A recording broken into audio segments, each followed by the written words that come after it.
1 Samuel, capítulo 6. A arca do Senhor esteve 7 meses na terra dos filisteus.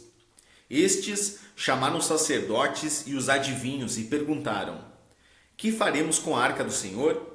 Diga-nos como a devolveremos para o seu lugar. Eles responderam: Se devolverem a arca do Deus de Israel, não a mandem vazia, mas enviem também a ele uma oferta pela culpa.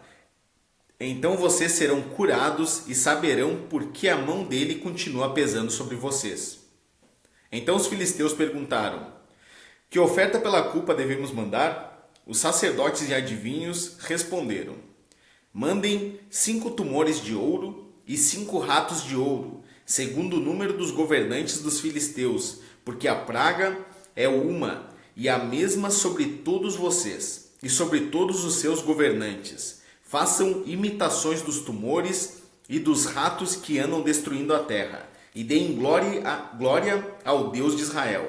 Assim, ele talvez alivie a sua mão de cima de vocês, e do Deus e da terra de vocês.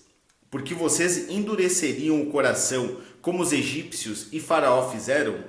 Não é verdade que depois que Deus os maltratou, eles deixaram os israelitas sair e eles foram embora?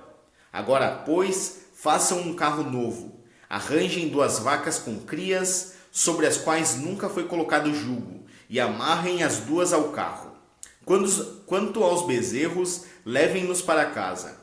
Então peguem a arca do Senhor e a ponham sobre o carro. E num cofre ao lado dele, ponham as figuras de ouro que vocês vão lhe enviar como oferta pela culpa. Depois, deixem o carro ir. Fiquem observando. Se ele subir pelo caminho de Bet-Semes, que leva a seu território, então foi o Deus de Israel que nos fez este grande mal. Mas se não, saberemos que não foi a sua mão que nos atingiu e que isso nos aconteceu por acaso. Os homens fizeram isto, pegaram 2 vacas com crias e as amarraram ao carro, e encerraram os seus bezerros em casa. Puseram a arca do Senhor sobre o carro, junto com o cofre que continha os ratos de ouro e as imitações dos tumores.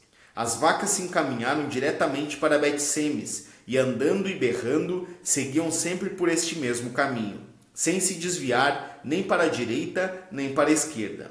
Os governantes dos filisteus foram atrás delas, até a fronteira com Bet-Semes. O povo de Bet-Semes andava fazendo a colheita do trigo no vale.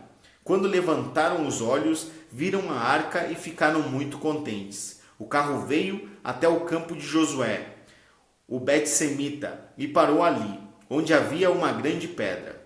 Eles cortaram a madeira do carro em pedaços e ofereceram as vacas ao Senhor em holocausto. Os levitas desceram a arca do Senhor e também o cofre que estava junto a ela, em que estavam os objetos de ouro, e os puseram sobre a grande pedra. No mesmo dia, os homens de Bet-Semes ofereceram holocaustos e sacrifícios ao Senhor.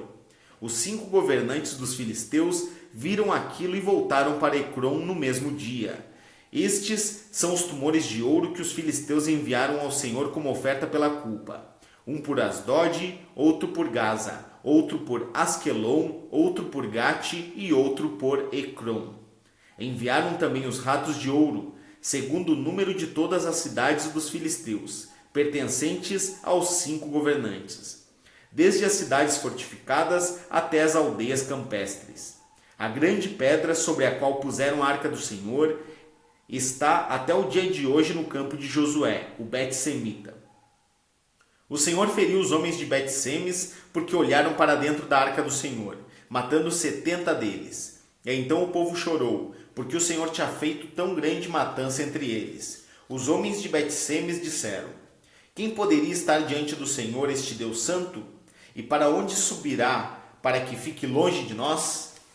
Então enviaram um mensageiro aos moradores de Kiriat-Jeraim, dizendo: Os filisteus devolveram a arca do Senhor, venham até aqui e levem a arca com vocês.